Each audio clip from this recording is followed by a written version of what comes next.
All right, so the 2024 Critics' Choice Awards just ended. Here are my thoughts. So, to be honest, this is not my favorite award show of the season. First, it's hard to watch.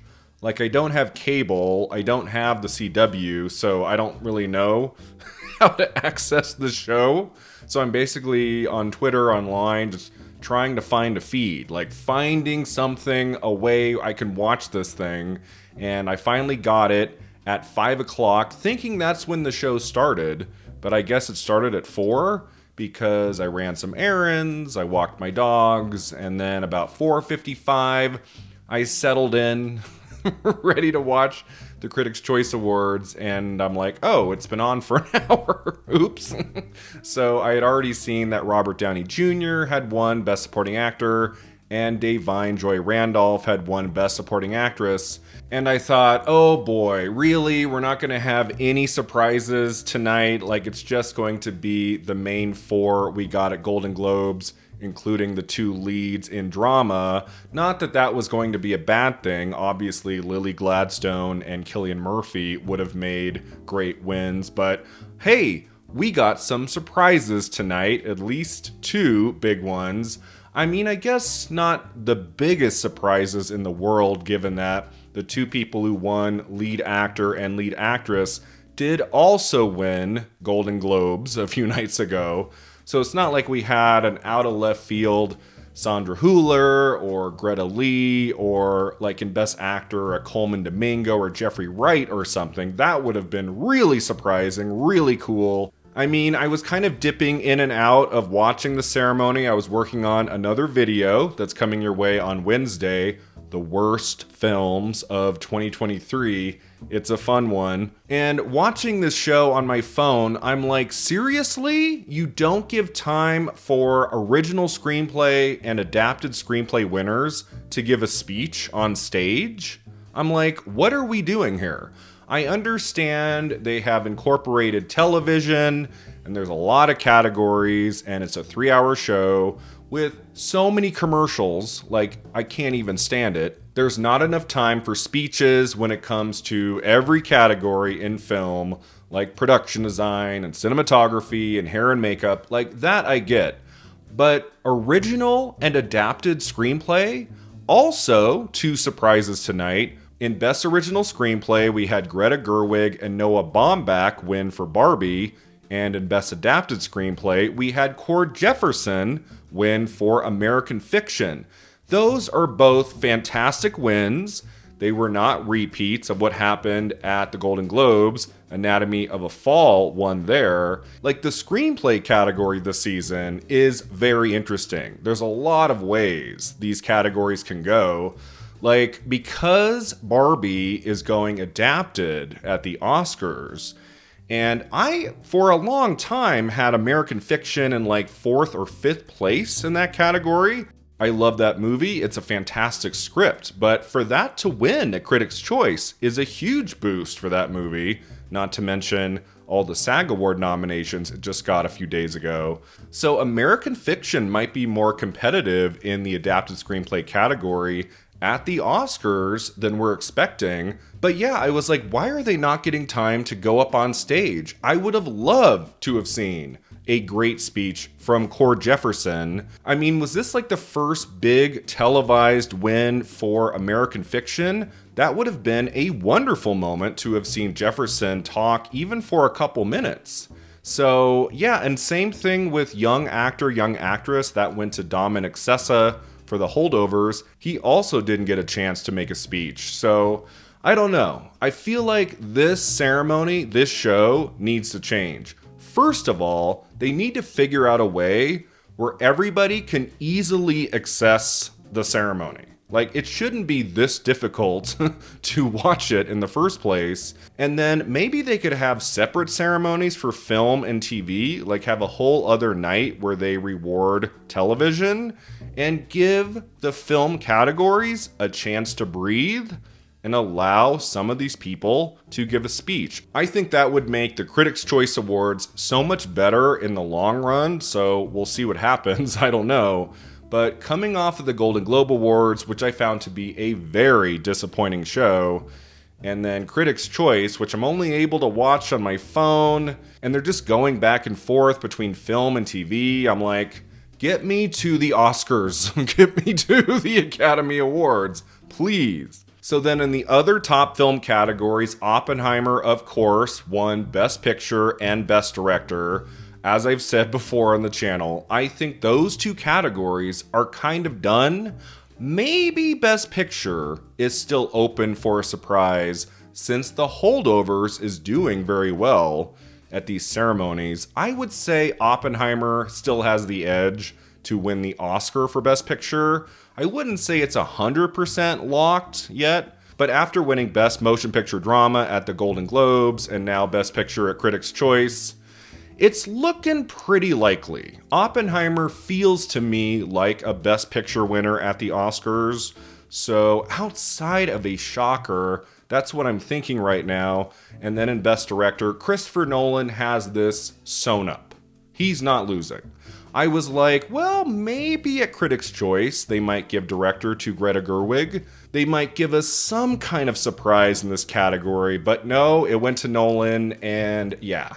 I mean, especially since Christopher Nolan has never won an Oscar before in his many years in the industry. Yeah, he's taking this one. Now, outside of screenplay, we really do have a race in both lead actor and lead actress. This is going to be exciting. Like, we'll see what happens at SAG, as was the case last year for the first few weeks of award season at Critics' Choice and Golden Globes and the Critics' Prizes. Various things were happening, and then everything changed at SAG.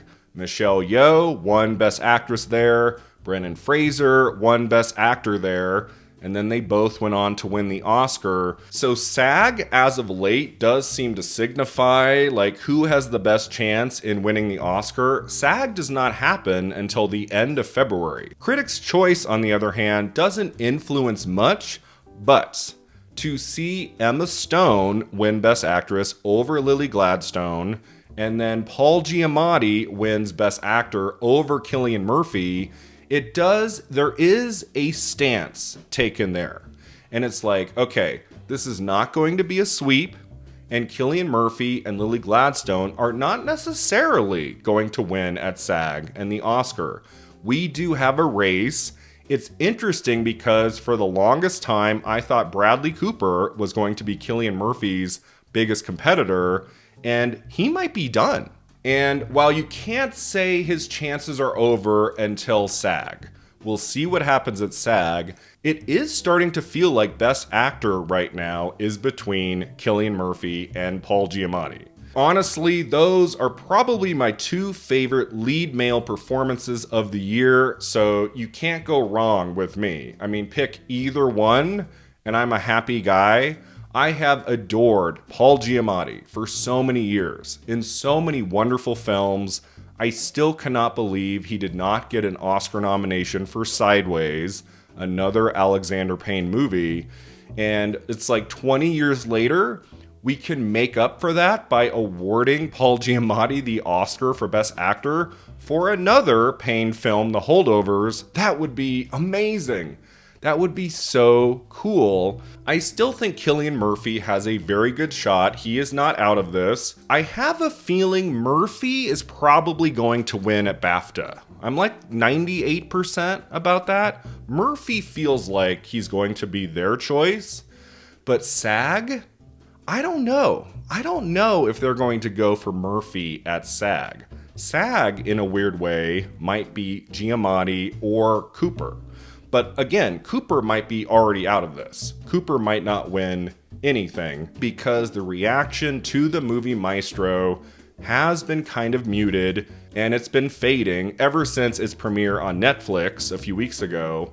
And so, yeah, Best Actor is really exciting. I loved Paul Giamatti's speech. It was very heartfelt and emotional. And I don't know how many people are going to see this speech since, I struggle just to find a way to watch the show. But it's really great. If you have the time, go watch it. I'm sure it'll be uploaded to YouTube pretty soon, if not already. And then Best Actress. It's been an interesting category because, as I've said for many months, I think the performance of the year is Emma Stone in Poor Things. I think she is extraordinary in that movie.